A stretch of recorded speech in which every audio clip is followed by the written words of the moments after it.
Chega um momento na vida em que um homem percebe que não tem mais opções. Para Mark Ellery, esse momento chegou aos 57 anos, olhando para um aviso de despejo, sem dinheiro e sem ter para onde ir. Ele aceitou um emprego limpando uma velha mansão nos arredores da cidade, um lugar que a maioria das pessoas havia esquecido que existia. O salário era baixo, o trabalho era duro, mas era tudo o que ele tinha.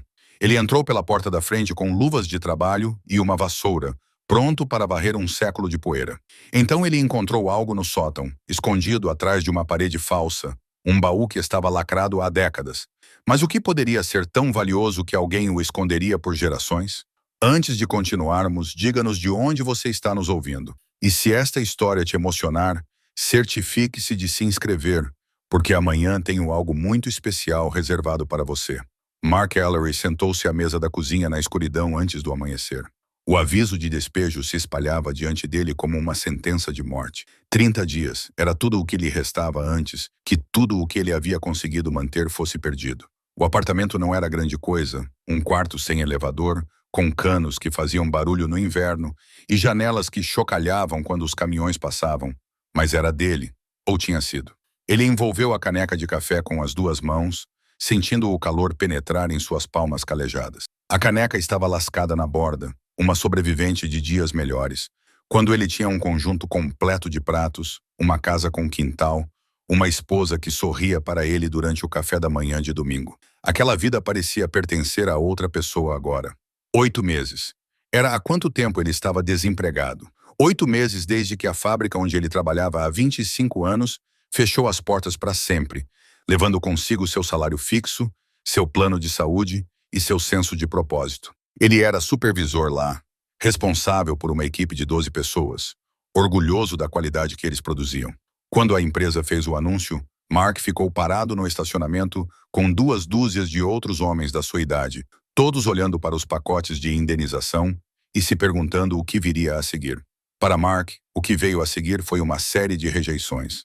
Velho demais para cargos de nível básico, experiente demais para qualquer coisa que pagasse o que ele precisava, especializado demais para os poucos empregos que existiam em uma cidade onde o principal empregador havia acabado de desaparecer. Ele se candidatou a todos os lugares, lojas de varejo, armazéns, até mesmo o supermercado onde fazia compras há 20 anos. Nada. O mundo tinha seguido em frente sem ele. E aos 57 anos, ele deveria simplesmente aceitar isso. A carta de aceitação da faculdade de sua filha Krista ainda estava guardada em sua carteira, amassada de tanto manuseio. Ela havia ganhado uma bolsa de estudos integral para a Universidade Estadual, mas as bolsas não cobriam tudo. Havia taxas, livros, custos de moradia que aumentavam mais rápido do que ele conseguia contar. Ela adiou a matrícula e, em vez disso, arrumou 2 empregos, um em um restaurante e outro em uma loja de varejo, dizendo a ele que era só por 1 ano, que ela queria economizar dinheiro primeiro. Mas Mark sabia a verdade. Ela estava trabalhando porque ele não podia mais sustentá-la. A culpa pesava em seu peito, uma dor constante que nenhuma quantidade de café conseguia aliviar. Seu filho Kenneth estava do outro lado do estado lutando com sua própria família jovem, um bebê recém-nascido, contas médicas, uma esposa que trabalhava à noite enquanto Kenneth trabalhava durante o dia, para que sempre houvesse alguém em casa com a criança. Eles também estavam se afogando, apenas tentando manter a cabeça acima da água. Mark não podia pedir ajuda a eles. Ele deveria ser aquele a quem eles recorriam, não o contrário. Sua ex-esposa, Lorraine, havia se casado novamente há 3 anos. Seu novo marido era dono de uma concessionária de carros, dirigia um sedã de luxo e a levava em cruzeiros. Mark estava feliz por ela, ou tentava estar, mas toda vez que a via, sentia o peso de seu próprio fracasso.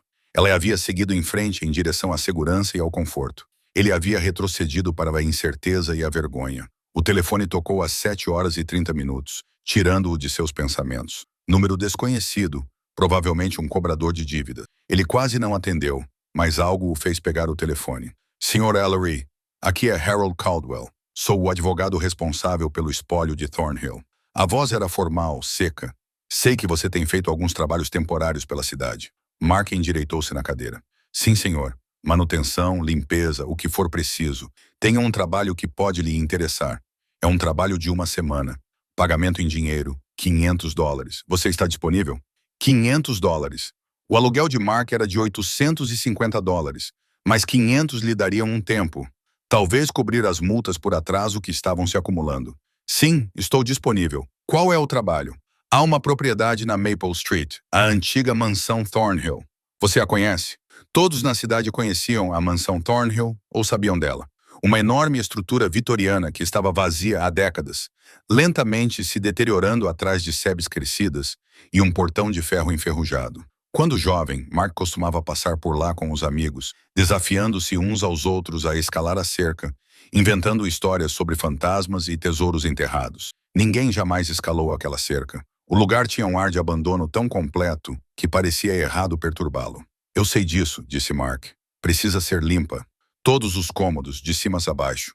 O fundo que a possui finalmente decidiu prepará-la para venda. Preciso de alguém confiável que possa trabalhar de forma independente. Referências verificadas. Seu ex-supervisor na fábrica falou muito bem de você. Mark sentiu uma agitação que não experimentava há meses. Não era exatamente esperança, mas talvez algo parecido. Alguém tinha falado bem dele. Alguém achava que ele era confiável. Eu posso fazer isso. Quando você quer que eu comece? Hoje, se possível. Encontro você lá às 9 com as chaves e farei uma visita ao local. Depois que a ligação terminou, Mark ficou muito quieto, deixando a informação assentar. $500 por uma semana de trabalho não era muito. Dava menos do que o salário mínimo pelas horas que ele precisaria trabalhar. Mas era algo mais do que isso. Era trabalho. Trabalho de verdade. Algo para fazer além de enviar currículos que não davam em nada e ver sua conta bancária minguar até chegar a zero. Ele tomou banho, vestiu suas roupas de trabalho, jeans gastos nos joelhos, uma camisa de flanela que já tinha visto dias melhores, botas com biqueira de aço que eram o último resquício de seu emprego na fábrica. No espelho, ele mal se reconheceu. Quando seu cabelo tinha ficado tão grisalho? Quando aquelas rugas se tinham cavado tão profundamente ao redor de seus olhos? A viagem até a Maple Street levou 10 minutos. A mansão se erguia no final de uma entrada circular. 3 andares de grandeza desbotada atrás daquele infame portão de ferro. Harold Caldwell já estava lá, um homem magro em um terno caro que parecia fora de lugar em meio à decadência. O advogado lhe entregou um pesado molho de chaves. Todas as portas devem abrir com uma dessas. Limpe tudo, móveis, caixas, tudo o que encontrar. Um container de lixo será entregue esta tarde. Alguma coisa que possa ser aproveitada? Separe e coloque na cocheira. Alguma dúvida? Mark olhou para a estrutura. A tinta estava descascada do revestimento em longas tiras. Várias janelas estavam quebradas, cobertas com compensado. Os degraus da frente estavam afundados no meio. Quem morava aqui? Caldwell deu de ombros. A família Thornhill fez fortuna originalmente na indústria após a guerra. A primeira. A casa passou por alguns parentes e ficou em um fundo fiduciário nos últimos 50 anos. Não há herdeiros diretos que possamos localizar. É uma pena, na verdade. Era um lugar lindo em sua época. Depois que o advogado saiu, Mark ficou sozinho no que antes era um grande hall de entrada. A poeira cobria tudo com uma espessa camada. Um lustre de cristal pendia no teto, com metade de seus prismas faltando. O piso de madeira visível sob a sujeira era um parquete intrincado em padrão espinha de peixe. Molduras detalhavam cada canto, esculpidas à mão com folhas e flores. Alguém já amou essa casa. Alguém escolheu cada detalhe com cuidado. Mark calçou suas luvas de trabalho e começou. Os primeiros 3 dias passaram em uma névoa de trabalho físico. Ele trabalhou cômodo por cômodo, retirando móveis que se desintegravam ao toque, empacotando pratos e toalhas que se desintegravam com o tempo. Suas costas doíam. Seus pulmões estavam cheios de décadas de poeira acumulada. Mas ele continuou trabalhando, metódico e meticuloso, porque era isso que ele sabia fazer. Ele sabia como aparecer, trabalhar horas a fio, terminar o serviço. Ele encontrou fragmentos de vidas em todos os cômodos. Fotografias em molduras de prata manchadas mostravam uma família de outra época. Um homem severo em uniforme militar. Uma mulher com pérolas. 2 crianças em roupas formais. Brinquedos em um berçário. Livros em uma biblioteca. Roupas ainda penduradas nos armários. Era como se todos tivessem simplesmente ido embora um dia e nunca mais voltado. No 4º dia, Mark subiu ao 3º andar, onde ficavam os aposentos dos empregados. Os quartos ali eram menores, mais simples, com janelas estreitas e tetos inclinados. Em um dos quartos, o papel de parede estava pendurado em tiras, revelando camadas mais antigas por baixo. Ele começou a puxá-lo, curioso para saber o que havia por baixo. Foi então que percebeu a costura.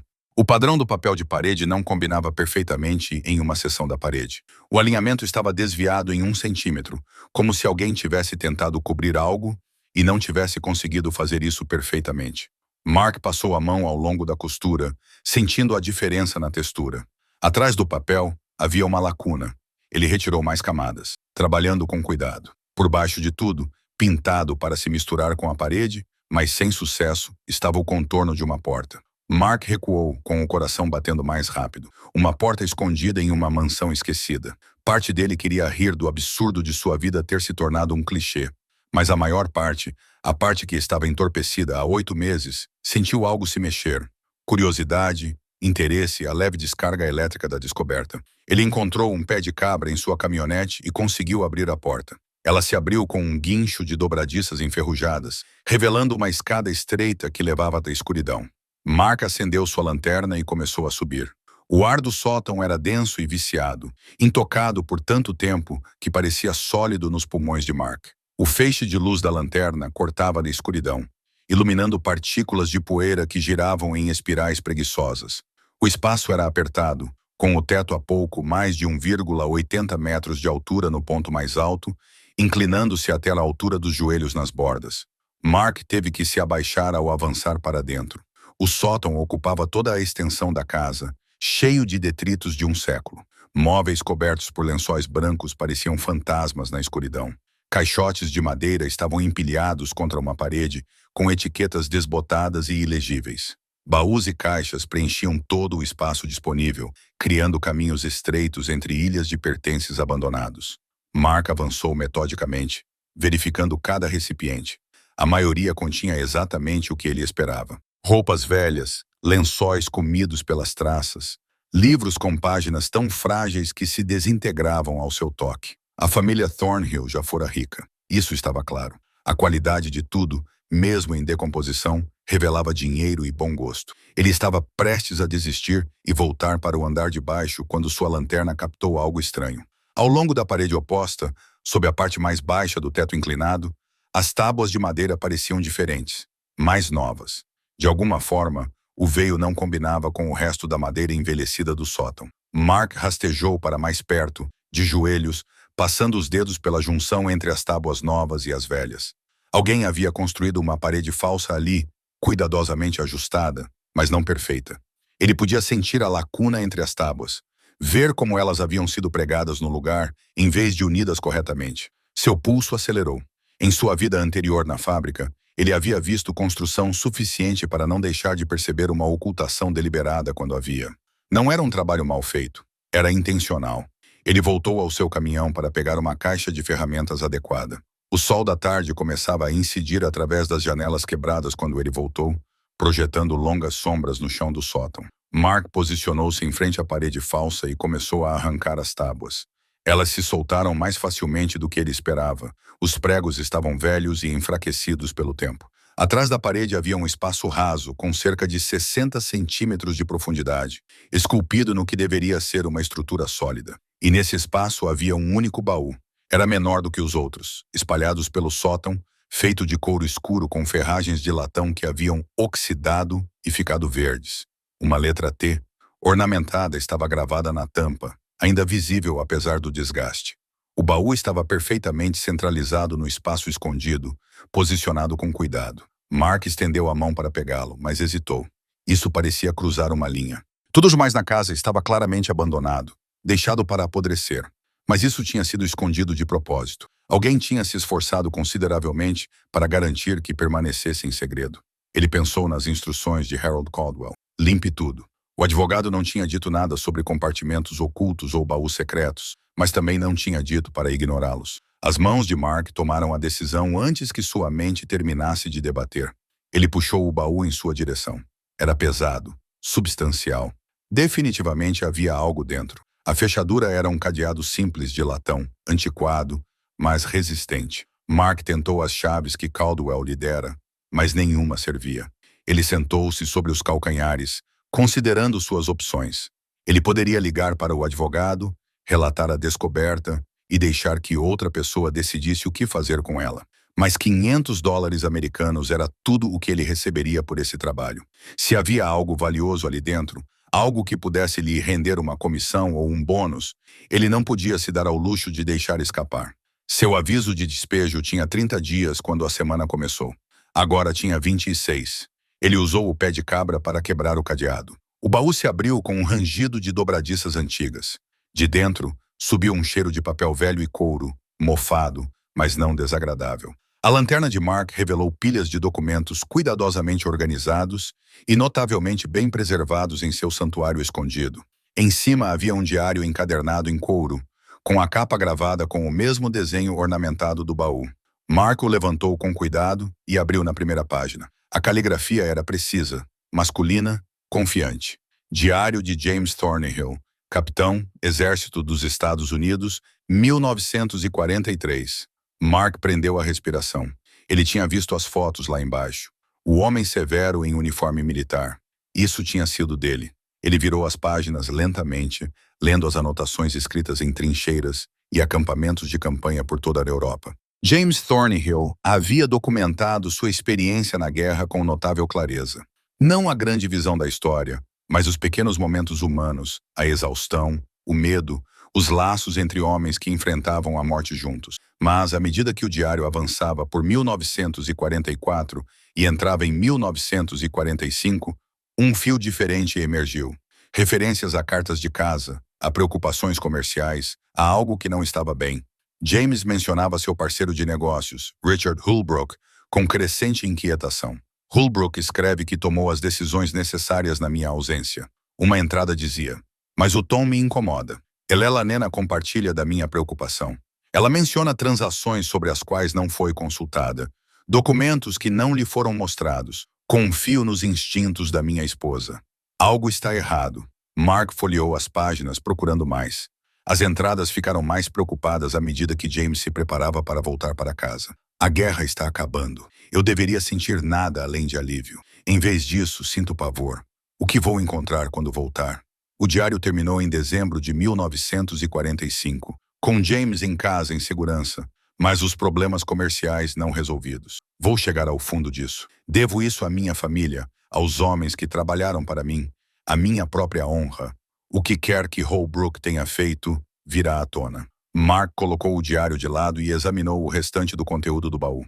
Havia cartas, dezenas delas, amarradas com uma fita desbotada. Documentos legais, com os selos ainda intactos, fotografias, certificados de ações, uma pasta grossa com correspondência comercial. Ele olhou para o relógio. Eram quase 18 horas. Ele estava no sótão há horas, tão absorvido pela descoberta que havia perdido a noção do tempo. A luz que entrava pelas janelas estava se transformando em crepúsculo. Mark tomou uma decisão que mudaria tudo. Ele colocou o baú em sua caminhonete, cobriu-o com uma lona e dirigiu até seu apartamento. Ele disse a si mesmo que só precisava de tempo para examinar tudo adequadamente e entender o que havia encontrado antes de relatar o fato. Ele disse a si mesmo que ligaria para Caldwell no dia seguinte, explicaria tudo, mas no fundo sabia que estava cruzando uma linha. Aquele baú havia sido escondido por um motivo. Alguém tinha se esforçado muito para manter esses documentos em segredo. E agora Mark estava levando-os, removendo-os da casa, tornando-os sua responsabilidade. Ele carregou o baú até seu apartamento no escuro, grato por seus vizinhos serem discretos. Lá dentro, trancou a porta e colocou o baú sobre a mesa da cozinha. Por um longo momento, ele ficou ali parado olhando para ele. Então, ele o abriu novamente e começou a ler com atenção. As cartas contavam uma história de desespero crescente. James Thornhill havia voltado da guerra e encontrado sua parceria comercial em frangalhos. Holbrook havia tomado decisões que James nunca aprovou, transferido ativos de maneiras que pareciam destinadas a expulsar James de sua própria empresa. E então, abruptamente, a correspondência terminou. Mark encontrou o obituário de James Thornhill entre os papéis. 1º de fevereiro de 1947, morto aos 52 anos. Causa da morte, ataque cardíaco. Mas havia algo mais enterrado no fundo do baú. Uma carta de Elela Thornhill para um advogado, datada de 1º de março de 1947. Não acredito que meu marido tenha morrido de causas naturais. Acredito que ele foi assassinado. E acredito que Richard Holbrook é o responsável. Mark recostou-se na cadeira, com a carta a tremer nas mãos. Isto já não era apenas um trabalho de limpeza. Era algo muito maior, muito mais perigoso, e ele estava agora na posse de provas que alguém quis manter enterradas durante 3/4 de século. O seu telefone vibrou. Uma mensagem de Krista. Como está indo o novo trabalho, pai? Mark olhou para o baú, para os documentos espalhados, para as palavras assassinada, escritas com a caligrafia desesperada de Elelana Thornhill. Ele respondeu, está indo bem, querida. Muito bem. Mas, ao olhar para o baú cheio de segredos, ele sabia que nada disso estava bem. Mark não dormiu naquela noite. Ele se sentou à mesa da cozinha, sob a única luz do teto. O conteúdo do baú se espalhou diante dele como peças de um quebra-cabeça que ele estava apenas começando a entender. O café esfriou em sua caneca enquanto ele examinava documento após documento, construindo uma linha do tempo do que havia acontecido com a família Thornhill. O diário de guerra do capitão James Thornhill era apenas o começo.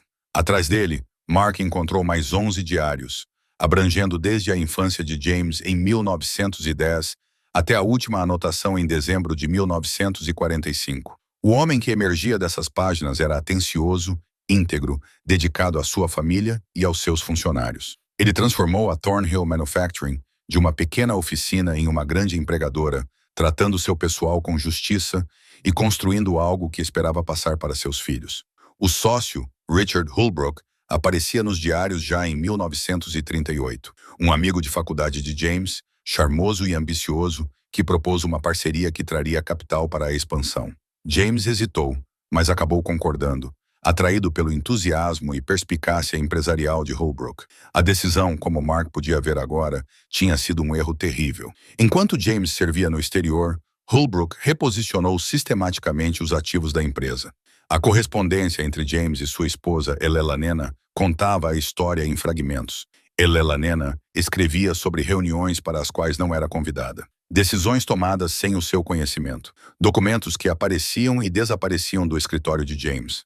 O Sr. Holbrook me garante que são assuntos rotineiros, escreveu Elelana em uma carta de 1944. Mas não consigo me livrar da sensação de que algo está profundamente errado. Seu pai construiu esta empresa com as próprias mãos. Agora parece que ela está escapando de nossas mãos, enquanto você está a milhares de quilômetros de casa, incapaz de proteger o que é seu. As respostas de James mostravam seu crescente alarme. Ele tentou controlar a situação da Europa, escrevendo cartas a advogados e contadores, exigindo explicações, mas a guerra tornava a comunicação lenta e pouco confiável. Quando James voltou para casa, a transformação da empresa por Holbrook estava quase completa. Mark encontrou a prova irrefutável por volta das 3 da manhã.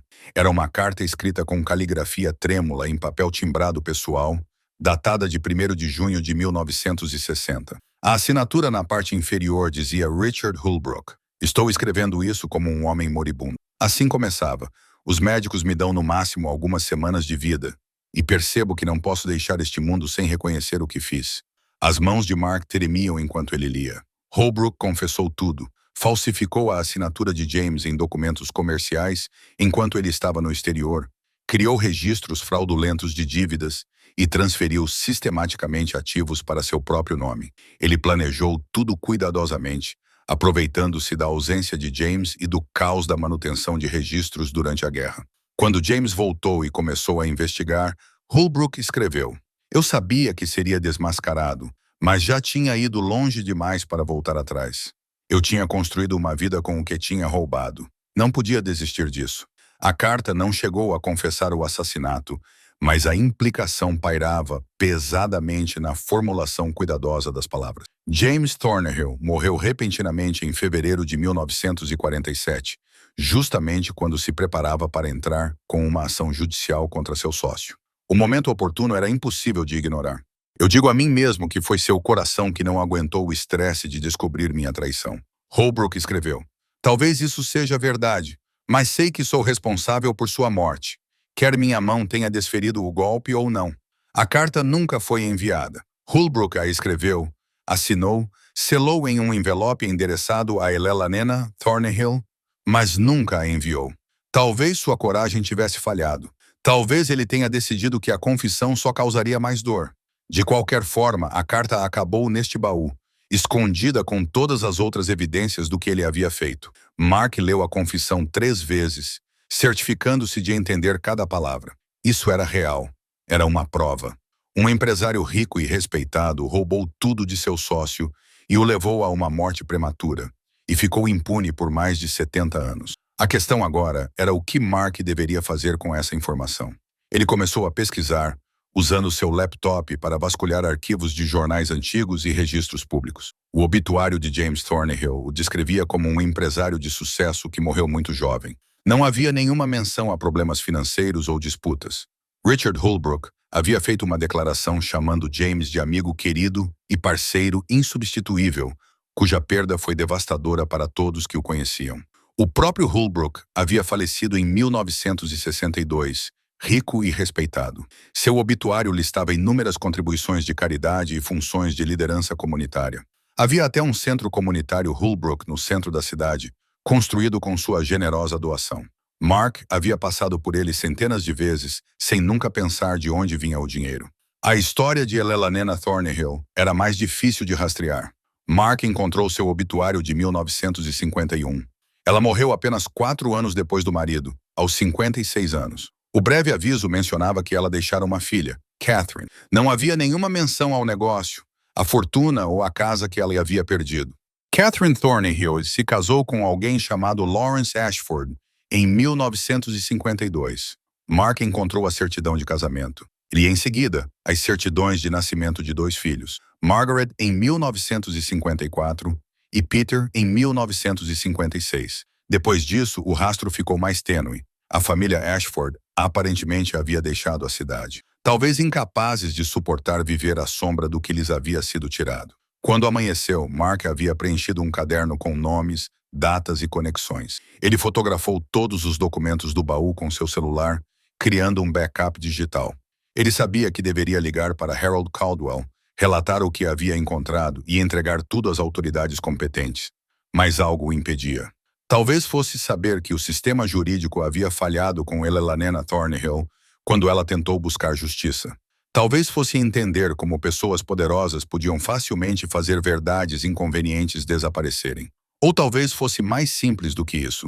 Talvez ele só precisasse acreditar que uma pessoa, mesmo alguém tão impotente quanto ele, ainda pudesse fazer a diferença. Seu celular tocou às 7h30. Chris está ligando antes de seu turno matinal no restaurante. Só estou verificando como você está, pai, ela disse. Você parecia estranho quando trocamos mensagens ontem à noite. Estou bem, querida. Só cansado. Esse trabalho é maior do que eu esperava. Eles estão pagando o suficiente para você? Você não deve deixar as pessoas se aproveitarem. Mark olhou para o baú com as evidências de uma família destruída pela ganância e traição. Ninguém está se aproveitando, eu prometo. Depois que desligaram, Mark tomou uma decisão. Ele terminaria o trabalho de limpeza na mansão. Ele precisava daqueles $500. Mas também descobriria o que aconteceu com os filhos de Catherine Thornhill. Se ainda estivessem vivos, eles mereciam saber a verdade sobre o avô. Mereciam saber que a família deles não tinha simplesmente fracassado, mas sido deliberadamente destruída. E se encontrá-lo significasse que Mark poderia de alguma forma se beneficiar, encontrar uma saída para sua própria situação desesperadora, bem, isso não tornava a verdade menos importante. Ele tomou banho, vestiu-se e voltou para a mansão enquanto o sol nascia sobre a cidade. A casa parecia diferente agora, sabendo quais segredos ela guardava. Mark ficou parado no saguão, olhando para a grande escadaria, imaginando Elellanena Thornhill subindo aqueles degraus, triste e sozinha, tentando se agarrar ao que restava de sua vida. Vou consertar isso, disse ele para a casa vazia. De alguma forma, vou consertar isso. Ele ainda não sabia que sua promessa o colocaria em perigo. Ele não sabia que pessoas poderosas fariam qualquer coisa para manter o passado enterrado. Ele só sabia que, pela primeira vez em 8 meses, tinha um propósito além da mera sobrevivência. E, às vezes, um propósito é suficiente para manter um homem em movimento. A semana na mansão se estendeu por 10 dias. Mark disse a Harold Caldwell que precisava de mais tempo para fazer o trabalho corretamente, e o advogado concordou sem muito interesse. A verdade era que Mark passava os dias limpando quartos e as noites pesquisando obsessivamente sobre a família Thornhill, incapaz de esquecer o que havia descoberto. As cartas de Elellanena Thornhill formavam o núcleo comovente do conteúdo do baú. Mark encontrou dezenas delas. Cópias que ela havia guardado de correspondências enviadas a advogados, policiais reguladores comerciais, qualquer pessoa que pudesse ouvir suas alegações sobre a morte do marido e o roubo de sua empresa. Todas as cartas seguiam o mesmo padrão. Elelanena apresentava seu caso de forma clara e lógica, citando documentos e transações específicas. Ela explicava suas suspeitas sobre a morte repentina de James. Ela solicitava uma investigação, assistência jurídica, qualquer tipo de ajuda. E todas as respostas também seguiam o mesmo padrão. Lamentações educadas, explicações sobre evidências insuficientes, sugestões de que o luto havia obscurecido seu julgamento, portas se fechando uma após a outra, até que Eleanor não tivesse mais para onde recorrer. Eles me tratam como se eu fosse histérica, escreveu ela para sua irmã em 1948, como se as preocupações de uma mulher fossem meras emoções sem valor que não merecem consideração séria. Mas eu sei o que sei. James era saudável e forte. Ele estava se preparando para confrontar Richard com evidências de fraude. E então, de repente, seu coração simplesmente parou. Ninguém acha esse momento conveniente e suspeito, exceto eu. Mark sentiu a raiva crescer enquanto lia. Eleanor estava certa sobre tudo. Ela tinha visto a verdade claramente, enquanto todos ao seu redor optaram pela cegueira voluntária. E ela morreu sem nunca ter visto justiça, rejeitada e esquecida. Ele encontrou documentação de como o negócio havia sido absorvido pelas propriedades de Holbrook. Documentos legais mostravam transferências de propriedade. Eleanor foi forçada a vender o valioso conteúdo da mansão, peça por peça, para sobreviver. A casa em si foi preservada por meio de um complicado acordo fiduciário, mas ficou vazia, uma sombra do que havia sido. As cartas de Catherine para sua mãe, escritas quando ela era uma jovem mulher, mostravam suas próprias tentativas de continuar a luta, mas ela era ainda mais jovem do que Eleanor, ainda mais facilmente descartada. Eventualmente, suas cartas assumiram um tom de derrota. Talvez devêssemos deixar isso para lá, mãe. Talvez devêssemos tentar construir uma nova vida em outro lugar. Aparentemente, foi isso que eles fizeram. A pesquisa de Mark mostrou que a família Ashford havia se mudado para Oregon em meados de 1952. Catherine criou seus filhos longe do local da destruição de sua família. A biblioteca local tornou-se a segunda casa de Mark, e a bibliotecária-chefe, uma mulher chamada Diane Parsons. Ela notou que ele ficava curvado sobre o leitor de microfilmes dia após dia, e, por fim, perguntou o que ele estava pesquisando. Mark hesitou, mas decidiu que precisava de uma aliada. Ele contou a ela sobre o baú, sobre o que havia encontrado. Os olhos de Diane se arregalaram quando ele descreveu os documentos. Estudo a história local há 30 anos, disse ela baixinho. Sempre me perguntei o que aconteceu com a família Thornhill. A transição daquela empresa foi tão abrupta, e então eles simplesmente desapareceram dos registros. Presumi que eles simplesmente tivessem se mudado. Eles foram apagados, disse Mark, de forma sistemática e deliberada. Diane pegou seus próprios arquivos de pesquisa. Ela documentou o crescimento do império empresarial de Holbrook, como ele se tornou um dos cidadãos mais importantes da cidade. Seu neto, Gordon Holbrook, ainda é proeminente aqui, principalmente no setor imobiliário. Ele faz parte do conselho do hospital, faz doações para campanhas políticas. O nome da família está em toda parte. Construído com dinheiro roubado, disse Mark com amargura. Você pode provar isso? Perguntou Diane. Mark pensou na carta de confissão, nos documentos falsificados. Acho que sim, mas preciso encontrar os filhos de Catherine primeiro. Eles são os herdeiros legítimos. Eles merecem saber a verdade. Diane o ajudou na busca. Juntos, eles localizaram Margaret Ashford através de registros públicos, registros eleitorais e licenças profissionais. Ela se tornou professora, nunca se casou e manteve o nome da família. Eles encontraram seu endereço atual em Portland, uma comunidade de aposentados para idosos ativos. Seu irmão Peter foi mais difícil de rastrear.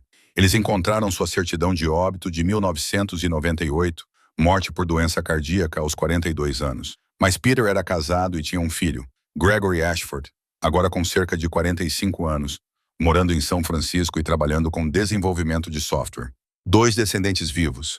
2 pessoas que não tinham ideia de que sua família havia sido roubada. Mark redigiu um e-mail para Margaret explicando cuidadosamente quem ele era e o que havia descoberto. Ele anexou fotografias de alguns documentos importantes, o suficiente para provar que não era um maluco ou um golpista.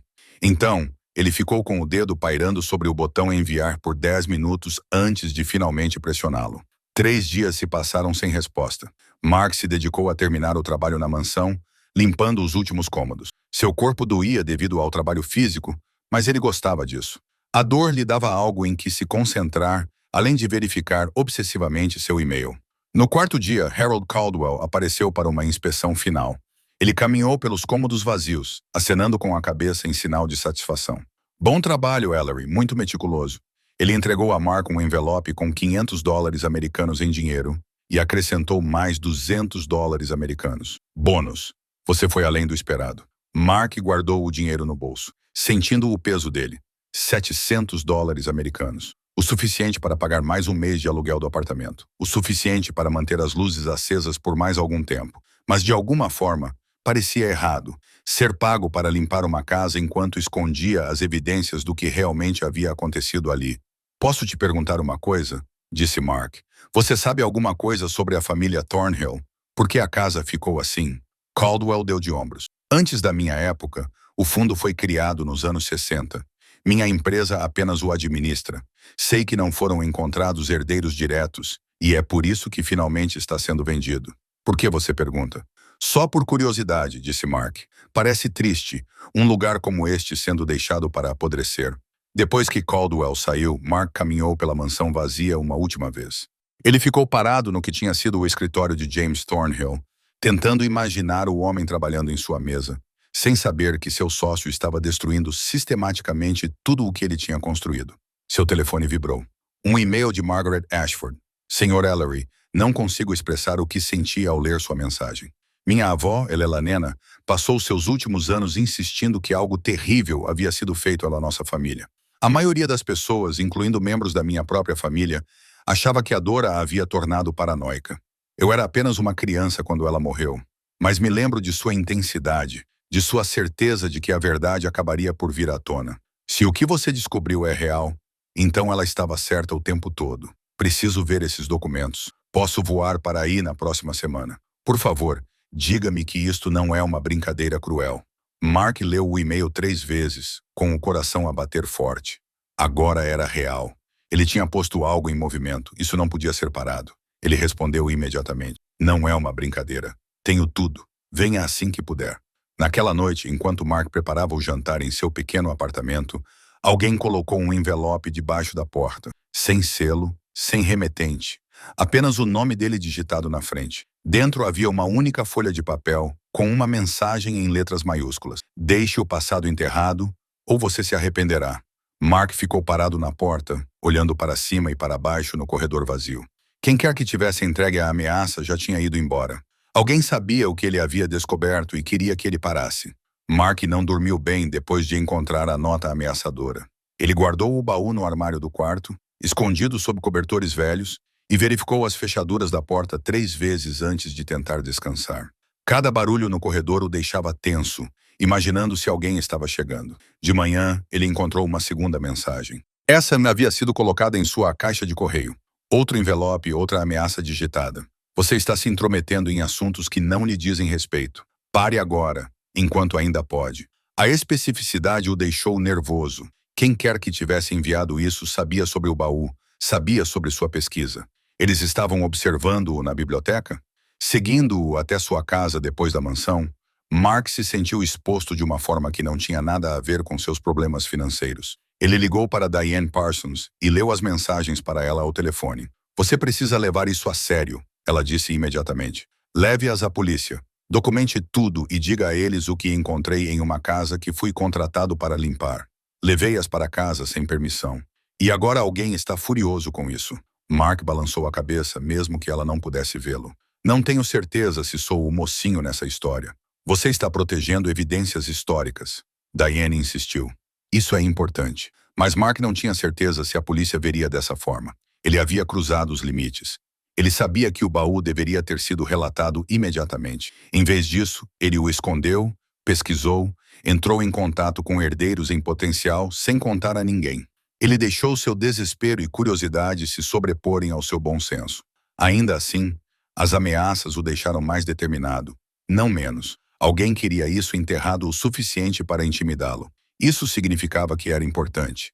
Isso significava que a verdade era perigosa para alguém. Diane se encontrou com ele na biblioteca naquela tarde com novas informações. Ela estava pesquisando a árvore genealógica da família Holbrook, rastreando os descendentes. Richard Holbrook tinha um filho, Charles, que morreu nos anos 80, explicou ela, espalhando suas anotações. Charles tinha 2 filhos. A filha se mudou para a Europa, casou-se com um homem rico e não volta há décadas. Mas o filho, Gordon Holbrook, é muito conhecido na região, muito proeminente. Ela mostrou a Mark um recorte de jornal da seção de negócios. Gordon Holbrook, 58 anos, em frente a um novo empreendimento comercial.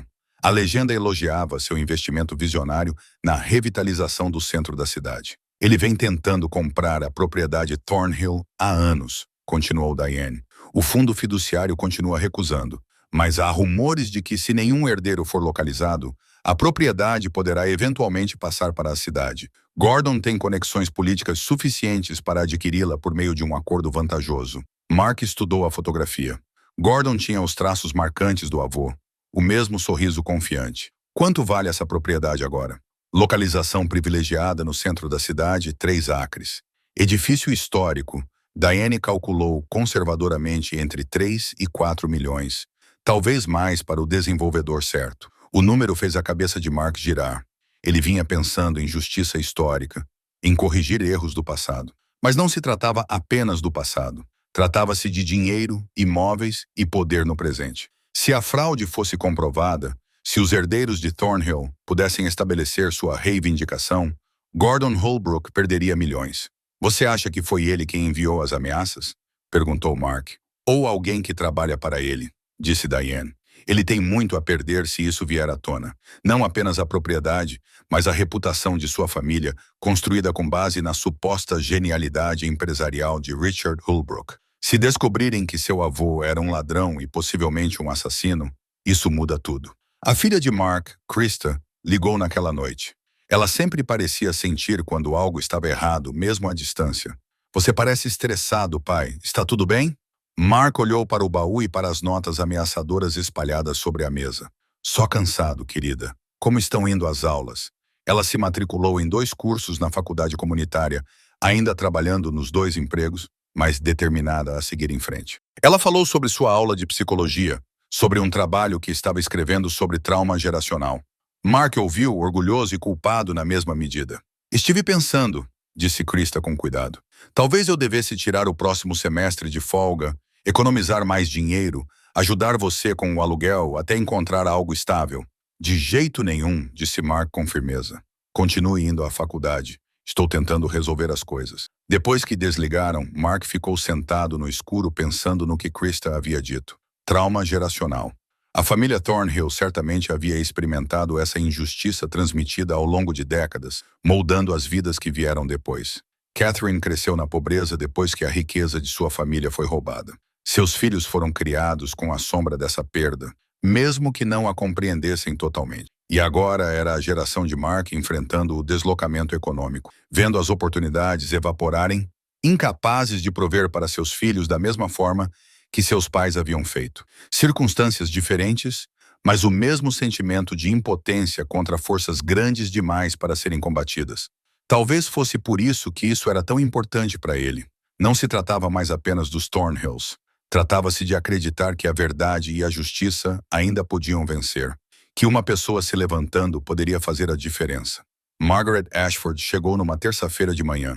Mark encontrou-se com ela num café no centro da cidade, chegando cedo para garantir uma mesa de canto onde pudessem conversar em privado. Ele trouxe seu laptop com os documentos digitalizados organizados em pastas por data e tipo. Margaret tinha 70 anos, elegante de uma forma que demonstrava força interior em vez de riqueza.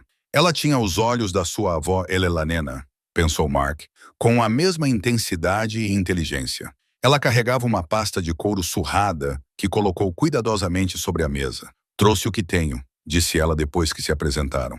Fotos de família, algumas cartas de Elanena que minha mãe guardava. Não é muito, mas é tudo o que nos resta delas, disse ela, abrindo a pasta com as mãos levemente trêmulas. Dentro havia fotos em preto e branco da família Thornhill em dias melhores. James em seu uniforme, Eleanor em um jardim, Catherine, quando menina, com um vestido branco. Margaret tocou as imagens com delicadeza, reverência. Minha mãe nunca falava muito sobre sua infância, disse Margaret baixinho. Quando falava, havia sempre dor em sua voz. Ela dizia que seu pai era um bom homem que havia sido destruído por alguém em quem confiava. Ela dizia que sua mãe morrera de coração partido. Eu achava que era apenas mitologia familiar, o tipo de história que as pessoas contam para explicar suas perdas. Mark mostrou a ela os documentos em seu laptop, revisando tudo o que havia encontrado. As cartas de Elelanena, os documentos comerciais, os diários de James e, finalmente, a confissão de Richard Holbrook em seu leito de morte. Margaret leu a confissão com lágrimas escorrendo pelo rosto. Minha avó estava certa. Ela estava certa sobre tudo, e ninguém acreditou nela. Eu acredito nela, disse Mark, e acho que podemos provar isso. Eles passaram 3 horas analisando tudo. Margaret preencheu as lacunas da história da família, dando vida aos documentos. Ela contou a ele sobre os pesadelos de sua mãe, sobre como Catherine acordava chorando, dizendo que deveria ter feito mais para ajudar Elelanena, sobre a culpa que assombrou Catherine durante toda a sua vida. Minha mãe morreu em 1989, Margaret disse. Gostaria que ela soubesse que a verdade finalmente viria à tona. Ela tem netos? Perguntou Mark. Meu irmão Peter morreu jovem. Problemas cardíacos, a mesma coisa que supostamente matou nosso avô. Mas Peter tinha um filho, Gregory. Ele mora na Califórnia. Trabalha com tecnologia. É um garoto inteligente, acho que ele não é mais uma criança.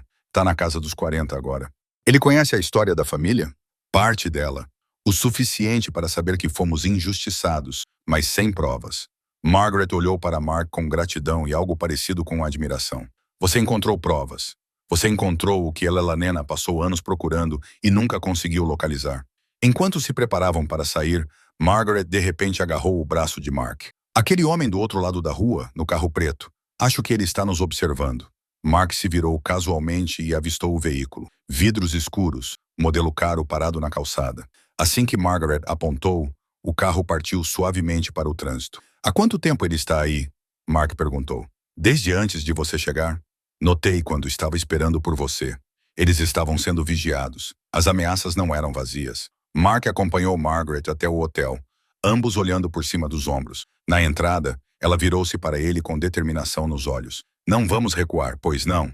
Não, disse Mark. Não vamos. A ameaça física chegou na manhã seguinte.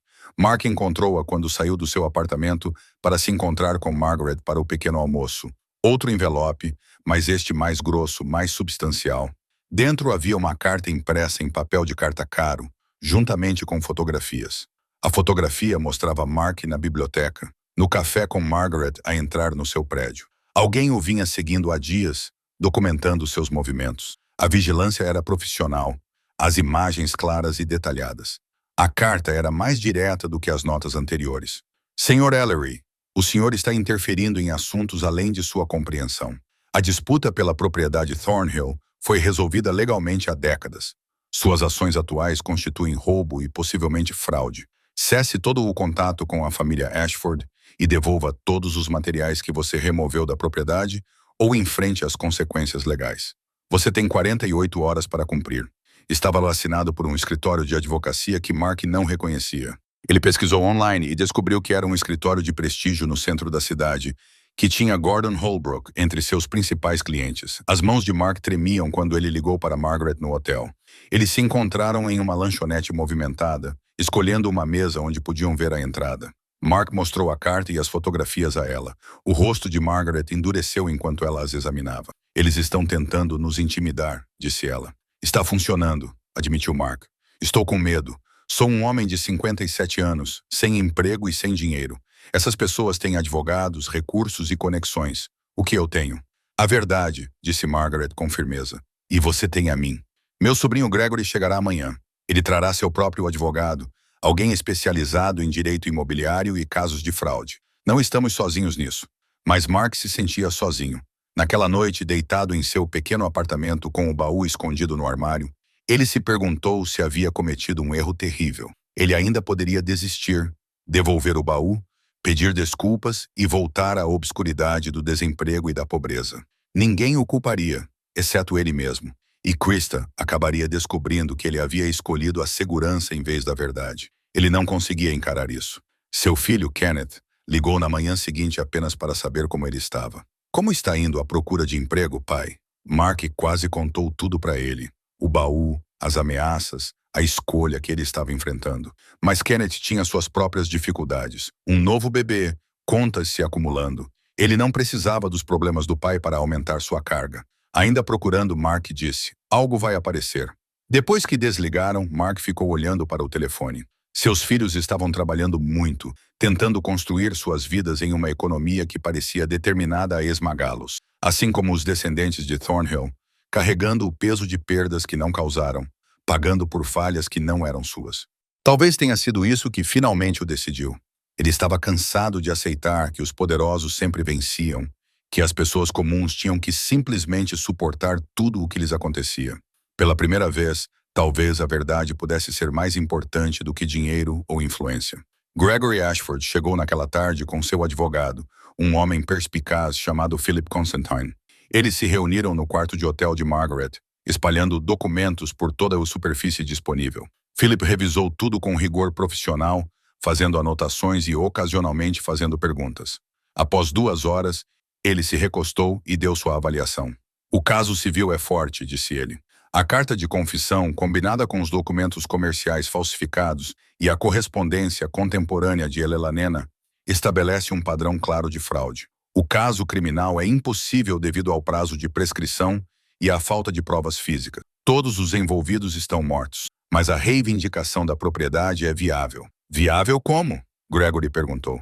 Ele era mais jovem do que Mark esperava, enérgico e intenso, vestindo jeans e uma camiseta de uma empresa de tecnologia. Se pudermos provar que a apreensão original da empresa foi fraudulenta, podemos argumentar que todas as transferências de propriedade subsequentes foram inválidas.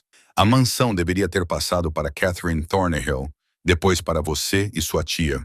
Nunca foi propriedade legítima da Holbrook para ser colocada em um fundo fiduciário. De quanto estamos falando? Perguntou Gregory. A propriedade em si, de 3 a 4 milhões, possivelmente mais, mas pode haver outros ativos rastreáveis à fraude original. Isso pode ficar complicado. Margaret balançou a cabeça. Não me importo com o dinheiro. Quero limpar o nome da minha avó. Quero que as pessoas saibam que ela não era louca ou paranoica. Ela estava certa. O dinheiro importa, disse Gregory baixinho. Não porque precisamos dele. Estou bem financeiramente. Mas porque é a justiça que eles roubaram da nossa família. Eles construíram sua fortuna com o que tiraram de nós. Fazer com que eles paguem é parte de corrigir isso. Mark ouviu o debate, sentindo-se como um estranho. Era a família deles, o legado deles, a decisão deles. Philip virou-se para ele. Sr. Ellery, precisamos resolver sua situação. Você removeu bens de uma casa que foi contratado para limpar. Tecnicamente, isso é problemático. Eu sei, disse Mark. No entanto, os bens estavam abandonados e você tinha acesso legítimo. Mais importante ainda, você preservou evidências históricas que, de outra forma, poderiam ter sido destruídas. Acho que podemos defender suas ações, mas você precisa estar preparado para a pressão legal. A família Holbrook vai persegui-lo com força. Eles já estão fazendo isso, disse Mark, mostrando-lhe as cartas ameaçadoras. A expressão de Philip ficou sombria. Isso é intimidação de testemunha. Podemos usar isso. Ele pegou seu telefone. Vou fazer algumas ligações. Precisamos tornar essa história pública antes que eles possam suprimi-la. Quando ela for divulgada, você estará mais seguro. Eles não poderão fazer você desaparecer se todos souberem o que você encontrou. Margaret estendeu a mão sobre a mesa e segurou a mão de Mark. Tem certeza de que quer continuar? Ainda pode desistir. Gregory e eu entenderemos. Mark pensou em sua filha estudando psicologia, escrevendo sobre trauma geracional, em seu filho lutando para sustentar seu bebê, em todas as pessoas comuns que trabalhavam na Thornhill Manufacturing e perderam tudo quando a Holbrook assumiu o controle. Tenho certeza de que ele disse que passaram o resto da tarde planejando sua estratégia. Philip entraria em contato com um repórter que conhecia, alguém confiável que pudesse divulgar a história de maneira adequada. Margaret prepararia uma declaração sobre a história de sua família. Gregory organizaria as provas digitais, criando cópias de segurança e armazenamento seguro. O papel de Mark era mais simples: contar a verdade sobre como encontrou o baú e o que o levou a investigar mais a fundo. Ao pôr do sol, Philip fez uma última chamada. Ok, ele disse. Tenho uma repórter do jornal interessada. Ela quer encontrar-se conosco amanhã de manhã. Se lhe contarmos a história, ela pode publicá-la na quarta-feira. Isso é rápido, disse Margaret. Tem que ser.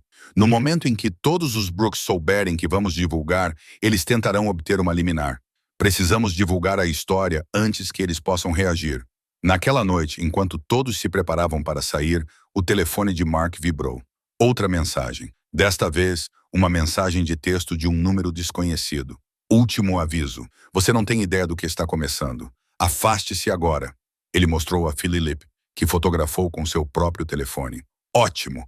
Mais uma prova de intimidação.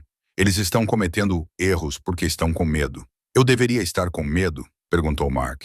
Sim, respondeu Philip com sinceridade. Mas você também deve saber que pessoas com medo tomam decisões ruins. E decisões ruins criam oportunidades para nós. Mark voltou para seu apartamento pelas ruas escuras, extremamente atento a cada carro que passava, a cada pessoa que olhava em sua direção. O baú ainda estava em seu armário, mas amanhã se tornaria de conhecimento público. Amanhã tudo mudaria. Ele só esperava estar pronto para o que viria a seguir. Margaret não conseguia dormir.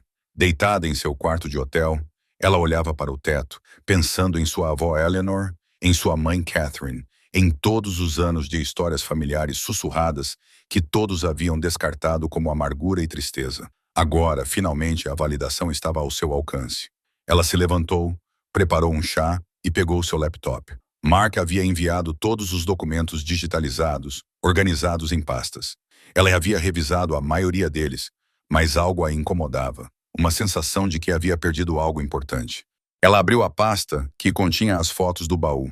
Mark havia sido meticuloso, documentando tudo antes de remover qualquer item. As fotos do interior mostravam o forro de couro, os acessórios de latão, a disposição cuidadosa dos documentos. Margaret ampliou uma imagem, estudando a construção do baú. Seu avô, James, era meticuloso com os detalhes. Tudo o que ele possuía era de qualidade, feito para durar. Esse baú não era a exceção. Ela abriu outra imagem, que mostrava o baú vazio depois que Mark removeu todo o conteúdo. Algo nas proporções parecia errado. O interior parecia mais raso do que o exterior sugeria que deveria ser. Ela ligou para Mark. Era quase meia-noite, mas ele atendeu na segunda chamada. O baú, ela disse sem preâmbulos. Você ainda o tem no meu armário? Por quê? Preciso vê-lo agora. Posso passar aí? 30 minutos depois, Margaret estava no pequeno apartamento de Mark, examinando o baú sob a luz do teto. Ela passou as mãos pelo interior, pressionando o forro de couro. Aqui, ela disse, encontrando o que procurava. O fundo. É muito alto. Mark se ajoelhou ao lado dela. Ela estava certa. O fundo interno do baú ficava pelo menos 7,5 centímetros mais alto do que o fundo externo, sugeria que deveria. Outro compartimento secreto, sussurrou Mark. Eles trabalharam com cuidado, encontrando a costura no couro onde havia sido colado sobre o fundo falso. Mark usou uma faca fina para separar o material, revelando um espaço raso abaixo. Dentro havia um único volume fino, um diário menor do que os diários que já haviam encontrado, encadernado em couro azul desbotado. Margaret o pegou com as mãos trêmulas e abriu na primeira página. Propriedade de Catherine Thornhill. Ela leu em voz alta. Privado 1948. O diário de sua mãe de quando Catherine tinha apenas 17 anos. Eles o leram juntos. Mark segurava uma lanterna firme enquanto Margaret virava as páginas. As primeiras anotações eram típicas de uma adolescente. Reclamações sobre a escola, observações sobre meninos, pequenas rebeliões contra o rigor de sua mãe enlutada. Então, o tom mudou drasticamente. 15 de março de 1947, poucas semanas após a morte de James Thornhill. Eu vi algo esta noite que não consigo esquecer, escreveu Catherine. Minha mãe acha que eu estava dormindo, mas eu ouvi vozes elevadas. A porta do escritório do meu pai estava fechada, mas eu me esgueirei pelo corredor e escutei. Meu pai estava vivo naquela época, gritando com o Sr. Holbrook sobre assinaturas falsificadas e dinheiro roubado. O Sr. Holbrook dizia que meu pai não poderia provar nada e que ninguém acreditaria nele em vez de um homem com a reputação de Holbrook. A voz de Margaret tremia enquanto ela continuava lendo. Voltei para a cama assustada. 2 horas depois, minha mãe estava gritando. Meu pai estava morto em seu escritório. O Sr. Holbrook já estava lá, de alguma forma, embora ninguém tivesse chamado ele. Ele dizia ao médico que devia ter sido o coração do meu pai, que a guerra o havia enfraquecido. Mark sentiu um gelo nas veias. Ela testemunhou algo. As anotações do diário continuavam. As observações adolescentes de Catherine carregavam um peso que nenhuma criança deveria suportar. Ela descreveu o comportamento de Holbrook nos dias após a morte de James. Muito calmo, muito preparado, assumindo o controle de tudo. Ela observou a rapidez com que o médico da família, um velho amigo dos Holbrooks, assinou a certidão de óbito sem fazer perguntas. Eu queria contar à minha mãe o que ouvi, escreveu Catherine, mas ela está tão frágil agora e de que adiantaria? Não tenho provas, apenas a lembrança de vozes irritadas e do Sr. Holbrook aparecendo muito rapidamente quando meu pai morreu. Quem acreditaria em uma garota de 17 anos em vez de um empresário respeitado? Entradas posteriores mostravam a crescente certeza de Catherine de que seu pai havia sido assassinado. Ela seguiu Holbrook uma noite em maio, observando-o encontrar-se com o médico da família em um bar no centro da cidade. Ela viu um envelope ser trocado entre eles, cheio do que ela supôs ser dinheiro. Eles o mataram, escreveu Catherine. Tenho tanta certeza disso quanto tenho de qualquer outra coisa, mas se eu falar, eles vão me matar também? Vão machucar minha mãe? Estou com tanto medo e tão sozinha. As últimas anotações, datadas de 1951, mostravam a culpa de Catherine após a morte de sua mãe. Elenena morrera sem saber que sua filha havia testemunhado algo crucial, que tinha informações que poderiam tê-la ajudado a lutar por justiça. Eu deveria ter sido mais corajosa, escreveu Catherine. Eu deveria ter confiado à minha mãe o que eu sabia. Em vez disso, fiquei em silêncio por medo, e agora ela se foi. Carregarei essa culpa para sempre. Um dia, quando estiver mais velha e segura, contarei a verdade aos meus filhos. Vou garantir que a história da nossa família não seja esquecida. Margaret chorava abertamente agora. Minha mãe viveu com isso a vida toda. O trauma de ver sua família destruída, sabendo a verdade, mas com muito medo de falar. Mark entendeu com repentina clareza porque Catherine havia escondido esse diário separadamente dos outros documentos. Ele continha seu segredo mais perigoso, uma prova testemunhal, ainda que circunstancial, de assassinato. Ela o havia guardado a 7 chaves, talvez na esperança de que algum dia, quando fosse seguro, alguém o encontrasse e entendesse. Isso muda tudo, disse Mark. Os outros documentos mostravam fraude. Isso mostra que eles estavam dispostos a matar para proteger seu roubo. Margaret olhou para ele com lágrimas ainda escorrendo pelo rosto. Temos que contar ao Philip. Temos que contar. O som da porta de Mark sendo arrombada a interrompeu. 2 homens invadiram o apartamento. Um grande e com aparência profissional, claramente segurança privada.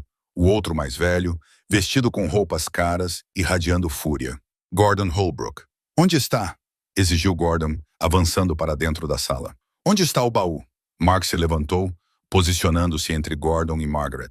Saia do meu apartamento. Esse baú contém bens roubados, documentos particulares da minha família. Você não tinha o direito de levá-los. Documentos da sua família. Margaret levantou-se segurando o diário. Eles pertenciam ao meu avô. Eles documentam como seu avô o roubou e assassinou. O rosto de Gordon empalideceu. Depois ficou vermelho. Isso é calúnia. Isso é... Você não tem prova de nada. Temos uma carta de confissão, disse Mark. Temos documentos comerciais falsificados e agora temos um relato de testemunha ocular da minha mãe, escrito quando ela tinha 17 anos, descrevendo o que ela viu e ouviu na noite em que meu avô morreu. O segurança se moveu em direção ao baú. Margaret se colocou na frente dele, surpreendentemente feroz para uma mulher de 70 anos. Toque nisso e eu vou mandar prendê-lo por roubo. Gordon pegou seu telefone. Estou ligando para meus advogados. Isso é assédio, difamação, roubo. Vou acabar com vocês dois. Ligue para quem quiser, disse Margaret, com a voz firme, apesar das lágrimas. Amanhã de manhã vamos ao jornal. Vamos contar toda a história, a fraude, o assassinato, tudo o que seu avô fez. Toda a cidade saberá em que se baseou a fortuna dos Holbrook. A fachada polida de Gordon rachou. Sua velha estúpida. Você não tem ideia do que está fazendo. Meu avô era um pilar desta comunidade. Seu avô era um ladrão e um assassino, disse Margaret calmamente. E eu não vou mais deixar que a verdade da minha família seja silenciada. Gordon olhou para Mark com puro desprezo. E você, seu ninguém, um zelador desesperado que viu uma oportunidade e decidiu destruir uma família respeitada por quê? Por uma comissão? Por dinheiro? Mark manteve o olhar firme. Eu vi a verdade e decidi que ela era mais importante do que meu conforto ou segurança. Sim, estou falido e desesperado, mas pelo menos posso me olhar no espelho. O confronto durou mais um minuto tenso antes que Gordon percebesse que havia calculado mal. Ele tinha vindo esperando intimidar apenas Mark, sem saber que o herdeiro estava ali, sem saber sobre o diário. Ele saiu com uma última ameaça sobre advogados, com o segurança seguindo-o. Depois que eles foram embora, Mark e Margaret ficaram parados na porta destruída, ambos tremendo. Margaret pegou seu celular. Vou ligar para Philip e para a polícia e, se necessário, iremos diretamente ao repórter hoje à noite. Chega de esperar. Mark assentiu. Eles haviam cruzado um ponto sem volta. Amanhã, a história seria divulgada e nada mais seria como antes. A polícia chegou primeiro, tomando depoimentos sobre a invasão e fotografando a porta danificada de Mark. Em seguida, Philip Constantine chegou, seguido por Gregory, ambos com expressões sombrias e energizados pelo confronto.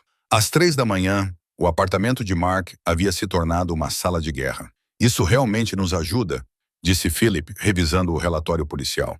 Gordon Holbrook invadiu sua casa e ameaçou vocês dois. Isso é comportamento criminoso. Ele está em pânico, o que significa que sabe que temos algo concreto. Gregory examinava o diário de Catherine, com uma expressão que refletia uma mistura de raiva e tristeza. Minha avó carregou isso sozinha a vida inteira. Ela era apenas uma criança quando isso aconteceu. Ela estava protegendo sua mãe, disse Margaret suavemente, e protegendo a si mesma. Ela estava com medo de que eles a matassem também, se ela falasse. Philip fez uma série de telefonemas, acordando pessoas, mas obtendo resultados. Ao amanhecer, ele havia marcado uma coletiva de imprensa para as 10 horas daquela manhã, na escadaria do tribunal. Ele entrou em contato com 3 veículos de comunicação diferentes, garantindo que a história recebesse a cobertura adequada. Ele também entrou com uma moção de emergência no tribunal, estabelecendo um registro legal de suas reivindicações antes que os Holbrooks pudessem responder. Precisamos agir rápido, explicou Philip. Assim que isso se tornar público, Gordon mandará seus advogados entrarem com liminares, exigindo que entreguemos as provas, alegando privilégio advogado-cliente sobre qualquer coisa que possa prejudicá-lo. Nossa vantagem é a surpresa e a superioridade moral. Vamos usar as duas. Mark passou as primeiras horas da manhã organizando documentos, criando pacotes para a imprensa. Margaret escreveu e reescreveu sua declaração, tentando encontrar palavras adequadas para 70 anos de injustiça. Gregory cuidou da parte técnica, enviando tudo para um armazenamento seguro na nuvem e criando vários backups. Às 7 horas, a filha de Mark, Krista, ligou. Ele havia enviado uma mensagem para ela ontem à noite, finalmente contando tudo. Agora ela estava a caminho, determinada a estar lá. Você deveria ter me contado antes, pai, disse ela quando chegou, abraçando-o com força.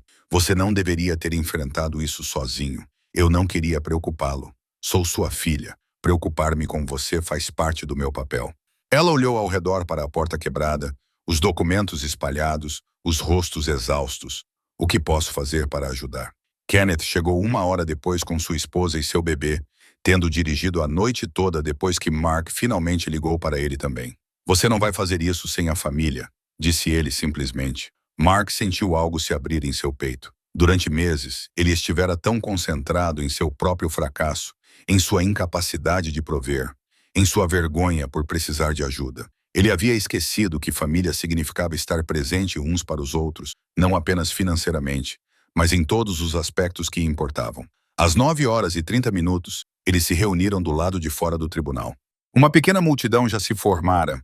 Repórteres com câmeras, moradores curiosos que ouviram que algo estava acontecendo, alguns idosos que se lembravam da família Thornhill desde sua juventude. Mark percebeu Gordon Holbrook chegar com uma comitiva de advogados, todos com ternos caros e posturas agressivas.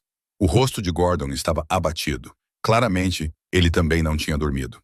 Philip Constantine assumiu o microfone primeiro, estabelecendo o quadro jurídico. Ele falou de forma clara e metódica, explicando a descoberta dos documentos, as evidências de fraude, a entrada recém-descoberta no diário sugerindo assassinato. Então Margaret deu um passo à frente. Ela segurava uma fotografia de seu avô, James, em seu uniforme militar, mostrando-a para as câmeras. Sua voz era firme, digna, comovente. Meu avô foi um herói de guerra que serviu seu país com honra. Ele voltou para casa e descobriu que seu sócio havia roubado tudo o que ele havia construído. Em poucos meses, ele morreu aos 52 anos, e minha avó ficou sem um tostão. Ela passou o resto de sua vida tentando provar o que havia sido feito com eles, mas ninguém a ouvia. Ela morreu acreditando que havia falhado com sua família. A voz de Margaret se fortaleceu, mas ela não falhou. Ela documentou tudo. Ela manteve registros, escreveu cartas, preservou a verdade e agora, finalmente, Essa verdade está vindo à tona. Gregory falou em seguida, segurando o diário de Catherine. Minha avó tinha 17 anos quando seu pai morreu. Ela o ouviu confrontando Richard Holbrook sobre fraude. 2 horas depois, ele estava morto. Ela testemunhou coisas que a aterrorizaram e a levaram ao silêncio. Ela carregou esse trauma por toda a sua vida. A vez de Mark veio por último. Ele ficou em pé diante do microfone, ciente de como parecia comum em comparação com todos os outros. Um homem desempregado em um terno de segunda mão, mal conseguindo se sustentar financeiramente. Mas talvez fosse esse o ponto. Não sou ninguém especial, disse ele. Fui contratado para limpar uma casa antiga. Encontrei um baú no sótão e poderia simplesmente tê-lo devolvido e ido embora. Mas algo me fez olhar mais de perto. Talvez tenha sido reconhecer o desespero nas cartas de Elalena Thornhill. O mesmo desespero que sinto desde que perdi meu emprego.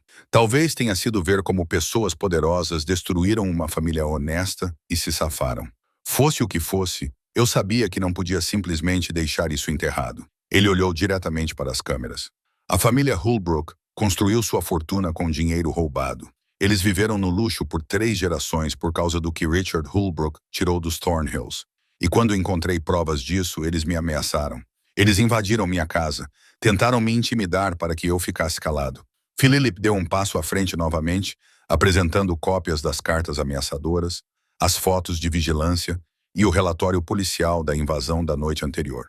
É isso que acontece quando pessoas poderosas sentem que seus segredos estão ameaçados. Elas usam intimidação e força, mas a verdade é mais poderosa do que suas ameaças. Os repórteres explodiram com perguntas. Philip respondeu a maioria delas, mas várias foram dirigidas a Mark. O que você quer com isso? Perguntou um repórter. Você está buscando indenização? Eu quero justiça, disse Mark simplesmente. Quero que o nome de Elalena Thornhill seja limpo. Quero que as pessoas saibam que ela não era louca ou paranoica. Ela estava certa. Tudo o que ela disse aconteceu. O advogado de Gordon Holbrook tentou interromper, alegando que os documentos eram falsos, que isso era uma extorsão, que seu cliente era vítima de uma campanha difamatória. Mas a multidão não acreditou, especialmente quando uma senhora idosa levantou a mão. Eu me lembro da família Thornhill, disse ela em voz alta. Seu nome era Ruth Morrison. Ela tinha 89 anos e morava na cidade há toda a vida. Meu pai trabalhava na Thornhill Manufacturing. Ele perdeu sua pensão quando o Sr. Holbrook assumiu o controle. Quase morremos de fome naquele inverno. Eu era apenas uma menina, mas me lembro do meu pai chorando porque não podia nos alimentar. Outras vozes se juntaram à dela, descendentes de ex-funcionários da Thornhill. Pessoas que ouviram histórias da família sobre a transição repentina, os empregos perdidos, as promessas que nunca foram cumpridas. Não se tratava apenas de uma família rica. Era sobre toda uma comunidade que havia sido prejudicada. Gordon tentou confrontar Ruth diretamente, o que acabou sendo seu maior erro. Seu pai era incompetente. A empresa estava falindo. Meu avô a salvou. A multidão se voltou contra ele instantaneamente. As câmeras capturaram seu desprezo por uma mulher idosa, sua indiferença pelo sofrimento das famílias trabalhadoras. Qualquer simpatia que ele pudesse ter tido evaporou. No meio do caos, um mensageiro abriu caminho entre a multidão e entregou um envelope a Philip. Ele o abriu, leu rapidamente e ergueu as sobrancelhas. Isso acabou de chegar, anunciou. É um memorando interno da empresa de 1946, dos arquivos comerciais da Holbrook. Alguém dentro da atual organização Holbrook vazou isso. Mostra Richard Holbrook planejando a aquisição dos ativos da Thornhill meses antes da morte de James Thornhill. Menciona eliminar obstáculos e garantir cooperação. A prova irrefutável, prova de premeditação. O rosto de Gordon ficou pálido. Mark assistiu a tudo se desenrolar, sentindo-se surreal. 24 horas atrás, ele estava apavorado e sozinho. Agora, ele estava cercado pela família, por aliados, por uma comunidade que se uniu em torno da verdade. Independentemente do que acontecesse a seguir, eles já haviam conquistado algo importante. Eles fizeram com que a verdade importasse. A coletiva de imprensa se transformou em um caos controlado. Os repórteres gritavam perguntas, as câmeras disparavam flashes e os advogados de Gordon Holbrook tentavam desesperadamente recuperar o controle da narrativa. Mas o memorando vazado havia mudado tudo. Philip Constantine ergueu o documento para as câmeras. Este memorando interno, datado de 1º de novembro de 1946, descreve estratégias específicas para assumir o controle da Thornhill Manufacturing. Foi escrito 3 meses antes da morte de James Thornhill. Discute como neutralizar a oposição e garantir o controle permanente dos ativos. Isso pode significar qualquer coisa, protestou o advogado principal de Gordon. Você está interpretando uma intenção sinistra em uma linguagem comercial normal. A linguagem comercial normal não inclui planejar assumir o controle da empresa do seu parceiro enquanto ele está servindo no exterior. Philip rebateu. Isso é premeditação. Isso prova que Richard Holbrook estava planejando roubar o negócio muito antes da morte de James Thornhill. Margaret deu um passo à frente novamente. Sua compostura era notável, dadas as circunstâncias. Ela ergueu uma Bíblia da família encadernada em couro. Suas páginas estavam amareladas pelo tempo. Isso pertencia à minha bisavó, disse ela. Contém os registros de nascimento, certidões de casamento e uma árvore genealógica completa da nossa família, que remonta a 1870. Estabelece a linha direta de herança de James Thornhill para minha mãe, Catherine, e de Catherine para mim e meu sobrinho, Gregory. Ela abriu a Bíblia com cuidado, mostrando os registros manuscritos para as câmeras. Nós somos os herdeiros legítimos. A propriedade Thornhill deveria ter passado para nós. Todas as transferências de propriedade, todos os bens que foram para a família Holbrook foram baseados em fraude. Um repórter da capital do estado insistiu. O que vocês estão buscando? Restituição. Acusações criminais. Acusações criminais são impossíveis, Philip reconheceu. Todos os envolvidos diretamente já faleceram, e o prazo de prescrição expirou há décadas. Mas o processo civil está muito vivo. Estamos buscando o reconhecimento de que as transferências originais de propriedade foram fraudulentas, o que significa que a mansão Thornhill e quaisquer bens rastreáveis devem reverter para os herdeiros legítimos. De quanto dinheiro estamos falando? Perguntou outro repórter. Só a propriedade vale de 3 a 4 milhões de dólares americanos, disse Philip. Mas pode haver outros bens. Precisaremos de uma contabilidade forense completa para determinar o escopo total do que foi roubado. Gordon avançou, sua aparência polida completamente destruída. Isso é extorsão. Essas pessoas aparecem com documentos convenientes e esperam que todos acreditem em uma teoria da conspiração de 70 anos. Os documentos foram autenticados, disse Philip calmamente. Tivemos especialistas em caligrafia verificando os diários de James Thornhill e as cartas de Elelanena. A confissão de Richard Holbrook corresponde à sua caligrafia conhecida. O diário de Catherine foi confirmado por várias fontes.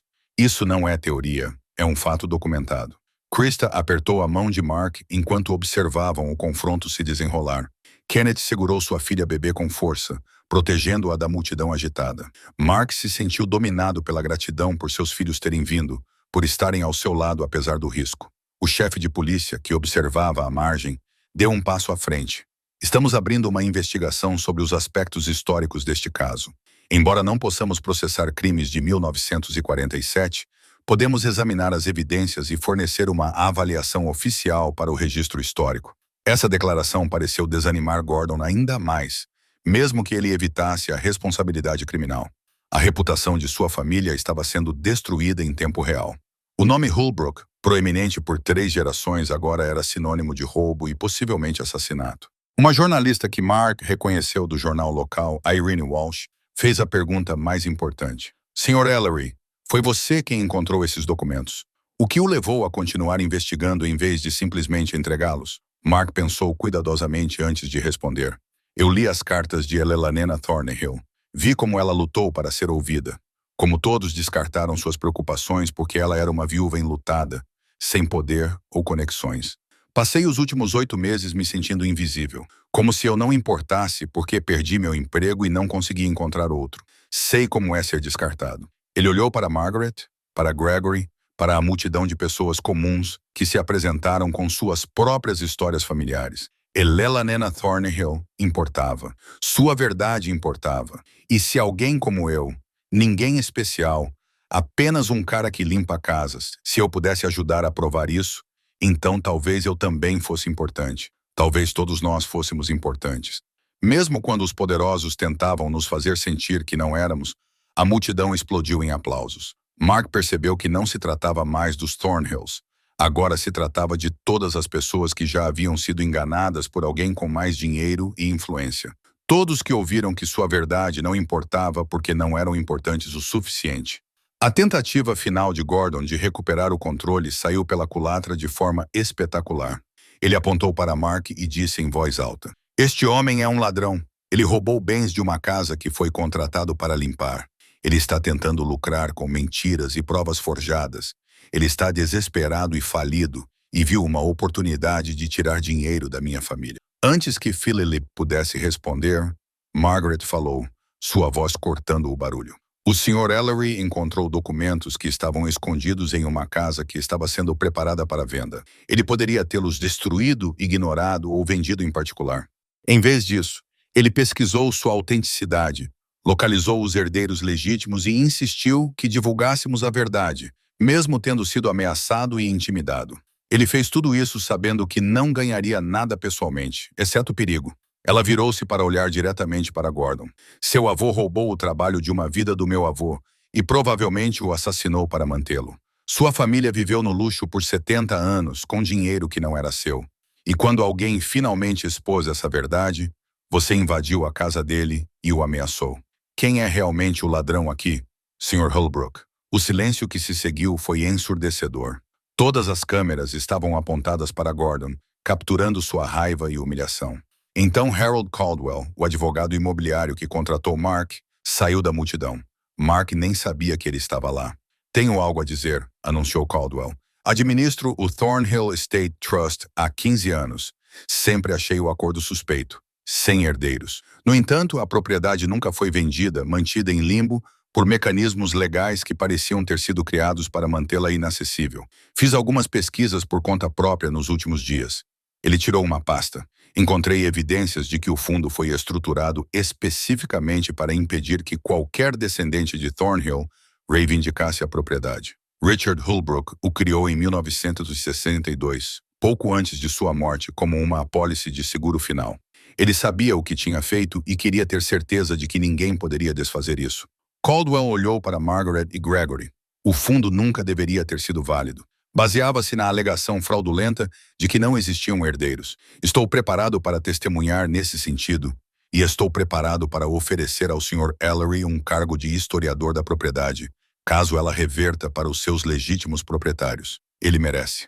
Mark ficou sem palavras. Um emprego real, com propósito e significado. A história estava a ser divulgada a nível nacional. Helicópteros de notícias sobrevoavam a zona. As redes sociais estavam a explodir com as hashtags criadas pelos ativistas. Isso não era mais apenas um escândalo local. Estava se tornando um símbolo de algo maior. Justiça atrasada, mas não negada. A verdade que se recusou a permanecer enterrada. Pessoas comuns enfrentando o poder e vencendo. A coletiva de imprensa continuou por mais uma hora, mas o resultado já estava claro. A opinião pública havia se voltado decisivamente contra a família Holbrook. As redes sociais explodiram com apoio aos Thornhills, com hashtags se tornando tendência nacional em questão de minutos. Os advogados de Gordon Holbrook se reuniram com ele na beira da escadaria do tribunal, claramente discutindo sobre como controlar os danos. Mark observou enquanto o rosto de Gordon passava por várias emoções: raiva, pânico, cálculo. Finalmente, Gordon se afastou de seus advogados e se aproximou de Philip Constantine. "Precisamos conversar em particular." Philip olhou para Margaret e Gregory. "Tudo o que você tem a dizer pode ser dito na frente dos meus clientes." Gordon cerrou os dentes. "Tudo bem. Estou disposto a oferecer um acordo, a transferência total da propriedade da mansão para os Ashford, além de uma compensação financeira pelo erro histórico cometido contra a família deles. Em troca, vocês concordam em parar de fazer declarações públicas sobre as ações do meu avô e desistir de quaisquer outras ações judiciais." "Quanto será a compensação?" perguntou Gregory. $2 milhões mais a propriedade. Isso é mais do que generoso, considerando que você não pode provar assassinato, apenas fraude comercial de 70 anos atrás. Margaret balançou a cabeça antes que Gregory pudesse responder. "Não se trata de dinheiro, Sr. Holbrook. Trata-se da verdade. Minha avó morreu acreditando que havia falhado com sua família. Minha mãe viveu com trauma a vida inteira. Quero que o registro histórico seja corrigido. Quero que o nome da minha família seja limpo publicamente. Você destruirá a reputação da minha família?" disse Gordon com voz baixa e desesperada. Meu avô cometeu erros, eu admito isso. Mas 3 gerações de Holbrooks construíram sobre essa base. Doamos milhões para esta comunidade. Criamos empregos, apoiamos instituições de caridade, construímos hospitais. Você vai apagar todo esse bem por causa do que um homem fez décadas atrás? Seu avô não cometeu erros, disse Mark calmamente. Ele roubou um negócio, provavelmente cometeu assassinato e deixou uma mulher inocente morrer na pobreza enquanto vivia no luxo. E você, quando confrontado com as provas disso, ameaçou-me e invadiu a minha casa. Vocês não são vítimas aqui.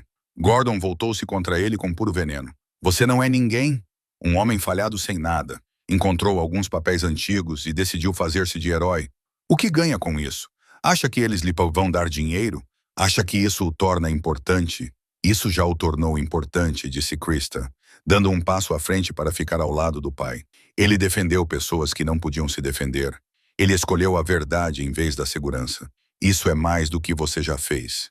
O confronto poderia ter se intensificado ainda mais, mas a Rainey Walsh, a repórter do jornal, fez uma pergunta que mudou tudo. Sr. Holbrook, o senhor está ciente de que 3 ex-funcionários da sua atual imobiliária apresentaram alegações de fraude? Eles alegam que você tem usado as mesmas táticas que seu avô usava, falsificando documentos, manipulando transferências de propriedade, intimidando a oposição.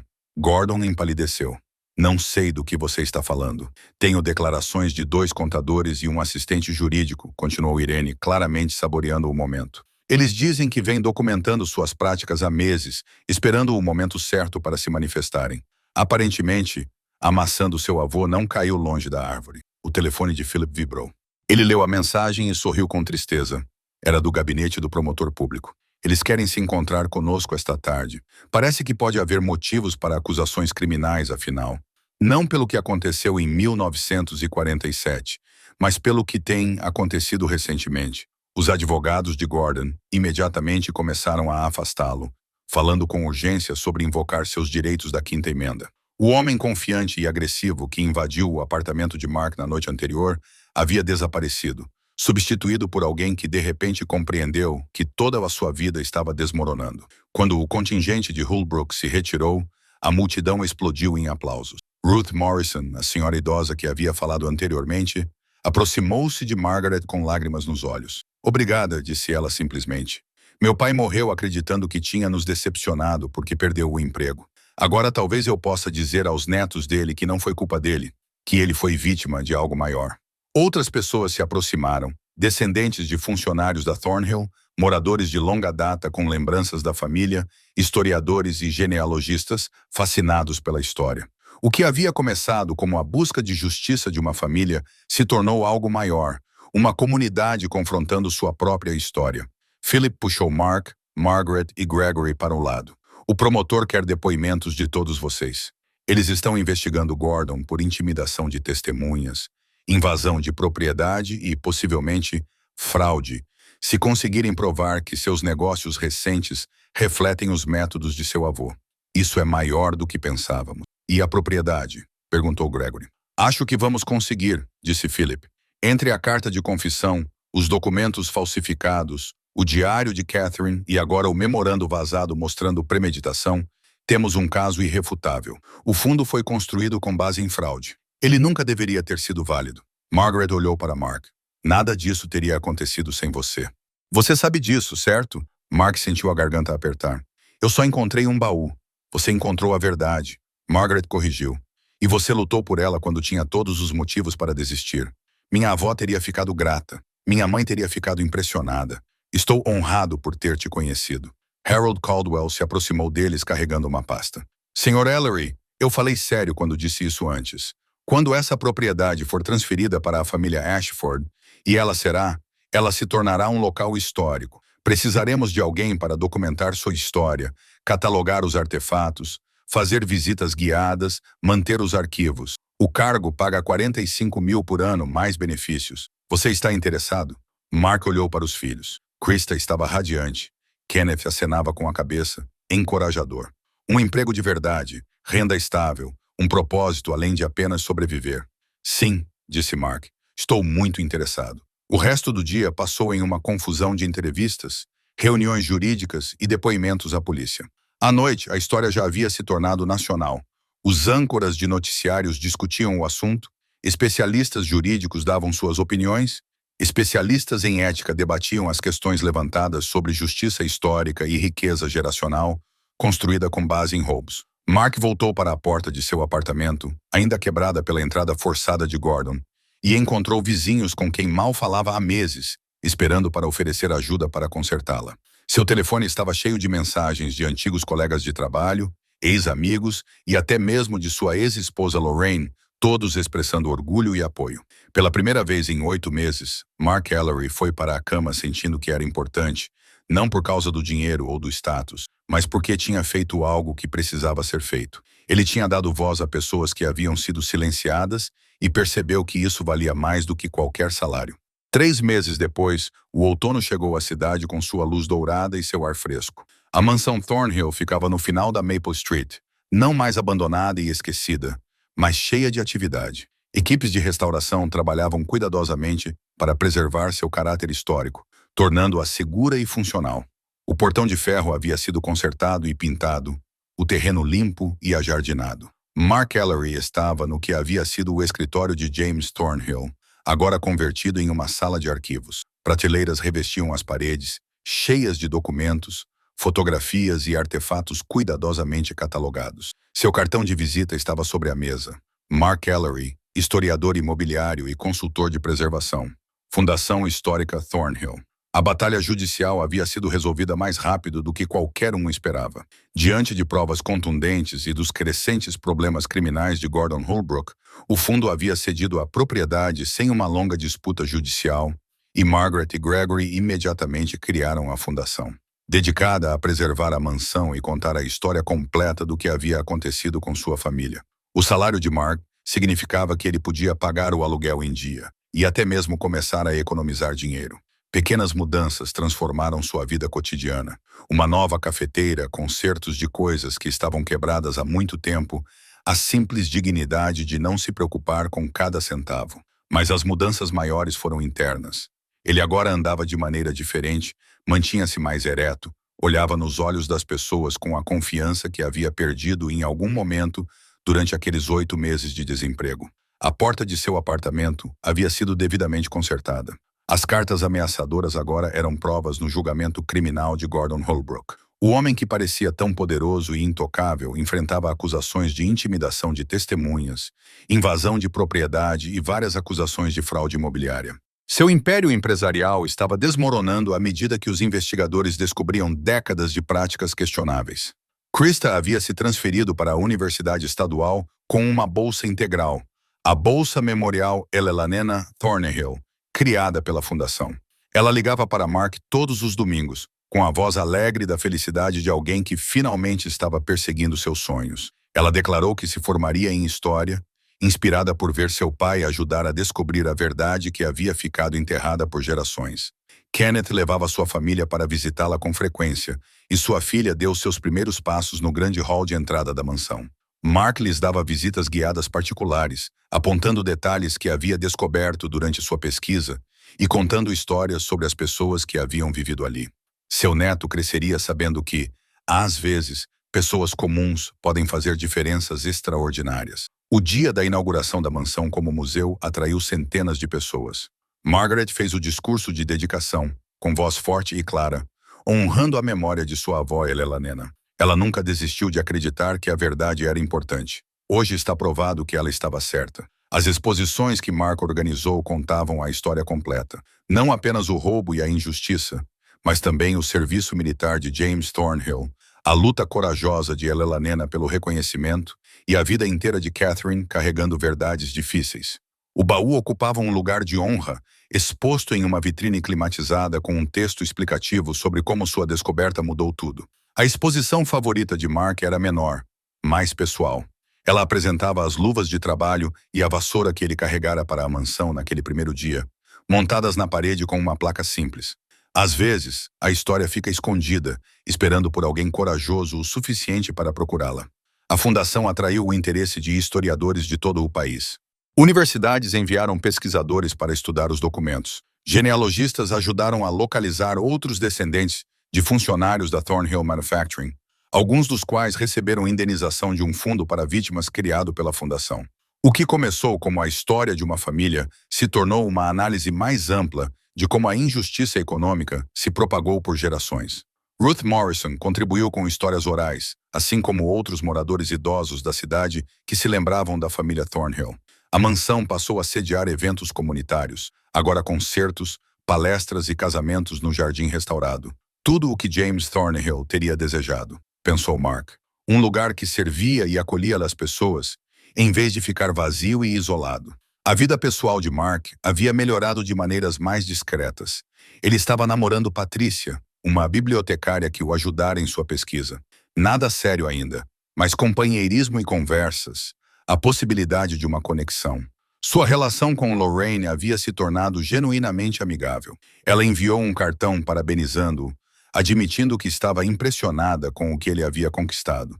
A faculdade local pediu que ele desse uma palestra sobre preservação histórica e a importância das fontes primárias. Em pé diante dos alunos, compartilhando o que havia aprendido, Mark sentiu algo que não experimentava há anos. A sensação de que seu conhecimento e experiência tinham valor, de que ele tinha algo significativo a contribuir. Naquela tarde de outono em particular, Mark se preparava para uma visita especial. Um grupo de veteranos do posto local da VFW queria aprender sobre o serviço militar do capitão James Thornhill. Mark havia compilado uma extensa pesquisa sobre a unidade de James, as batalhas que eles travaram, os homens que serviram ao seu lado. Enquanto revisava suas anotações, Margaret chegou com café e doces do centro da cidade. Ela o visitava mensalmente, às vezes com mais frequência, e sua amizade se aprofundou pelo que passaram juntos. "Como você está?" ela perguntou, sentando-se em uma cadeira que pertencera ao seu avô. "Bem", disse Mark, e era verdade. "Muito bem. Você salvou a história da minha família", disse Margaret baixinho. "Você nos devolveu nossa história, nossa dignidade. Espero que saiba disso." Mark pensou no aviso de despejo que dera início a tudo, quando ele estava nessa mansão há 8 meses, com nada além de luvas de trabalho e desespero. "Você salvou a minha também. Eu estava me afogando, Margaret. Isso me deu algo em que me apoiar." Eles sentaram-se em um silêncio confortável, tomando café em uma sala onde coisas terríveis haviam acontecido, mas onde a verdade finalmente prevalecera. Lá fora, crianças brincavam nos jardins. Um grupo de turistas se reunia no saguão. A mansão voltava a viver, cheia de propósito e significado. O celular de Mark vibrou com uma mensagem de Krista, com uma foto de sua aula de história, um livro sobre veteranos da Segunda Guerra Mundial. "Pensando em você e no capitão Thornhill", ela escreveu, "Muito orgulhosa de você, pai." Ele sorriu, olhando ao redor do escritório que agora era seu. O retrato de James e Helena Thornhill estava pendurado na parede. Ambos pareciam severos na fotografia, mas também humanos, vulneráveis, pessoas reais que amavam, trabalhavam e lutavam pelo que acreditavam. "Obrigado", sussurrou Mark para eles, "por esconderem a verdade onde alguém a encontraria, por não desistirem, mesmo quando parecia não haver esperança." Ele se levantou e caminhou até a janela, olhando para os jardins que agora ajudava a cuidar. A cidade se estendia além, ruas familiares pelas quais ele dirigia há décadas, agora vistas de forma diferente, não como o lugar que o rejeitou, mas como o lugar onde ele encontrou um propósito novamente. Mark Ellery entrou nessa mansão com nada além de um emprego limpando poeira. Ele saiu com um futuro, com a prova de que a coragem de uma pessoa pode fazer a diferença, que vale a pena lutar pela verdade, mesmo quando você não tem mais nada a perder. O sol da tarde projetava longas sombras pelo escritório. Mark pegou suas anotações da visita e desceu as escadas. Ele tinha trabalho a fazer, histórias para contar, história para preservar.